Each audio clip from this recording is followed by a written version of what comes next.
Press conference मी पाहत होतो, ते हसत हसत सांगत होते त्या ठिकाणी उत्तर मध्य मुंबईमधनं काँग्रेसच्या उमेदवारांना, आमच्या वर्षाताई आता मी तुझा मतदार आहे, आता तुझ्या पंजाचं बटन दाबून मी काँग्रेसला मतदान करे.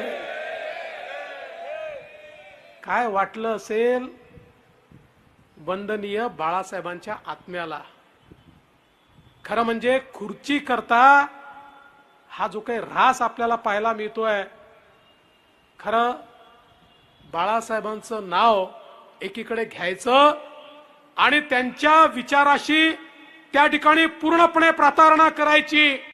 आज बंधू भगिनींनो लक्षात ठेवा, बाळासाहेबांच्या संपत्तीचे मालक उद्धव ठाकरे, आदित्य ठाकरे असतील, पण विचारांचे मालक एकनाथराव शिंदे आहेत.